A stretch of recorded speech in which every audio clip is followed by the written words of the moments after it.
desenho é uma forma de se comunicar. Provavelmente o homem das cavernas, bem antes de se comunicar com palavras, tenha feito isso através de aviso. Ainda hoje não conseguimos se comunicar verbalmente, tentamos desenhar. Assim sendo, aprender a desenhar é uma necessidade, tanto pelo aspecto de comunicação, tanto como o prazer que essa atividade proporciona. Além disso, o desenvolvimento e a prática do fazer artístico são muito importantes para o ser humano. A arte desenvolve a criatividade, proporciona autoconfiança e facilita o processo de sociabilidade e ainda possibilita a lucratividade, pois existem mais de 30 profissões que são ligadas diretamente e indiretamente ao desenho e à arte em geral. É importante que essa prática seja transmitida por profissionais que entendam e atendam as reais necessidades do aluno. O aluno, especialmente nos momentos iniciais, precisa de todo o apoio para que se sinta seguro e autoconfiante. Caso contrário, toda a expectativa em perto do aluno em aprender ficarão comprometidos, desestimulados a prosseguir.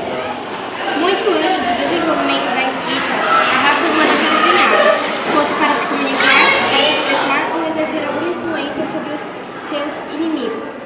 Nossos ancestrais buscavam, através dessa linguagem, representar o real e o imaginário. O desenho, portanto, é uma das mais antigas e eficientes maneiras de se comunicar. Quando falo em desenho, a primeira coisa que me vem à mente é a relação com o artista desenhando no seu ateliê. O desenho, porém, é muito importante, mais abrangente.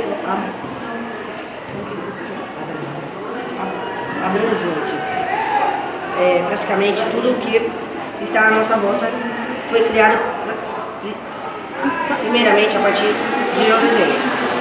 Em alguns momentos só existiram na representação gráfica, portanto, o desenho é um quesito importante para qualquer pessoa que queira expor melhor as suas ideias. Bom, então a gente aprendeu que o desenho é a mais antiga forma de comunicação. Há vários empregos que nós precisamos saber desenhar para consegui-lo. E o desenho é uma atividade muito prazerosa. E aprender a desenhar é muito importante. É uma forma de nós expressar imaginação. E de expressar o sentimento que nós está sentindo, o que nós está fazendo. Então, inscreva no canal, no vídeo, deixa o like. Pode dar ideias de mais temas que vocês gostam. E até a próxima. Não se esqueça de se inscrever no canal e curtir.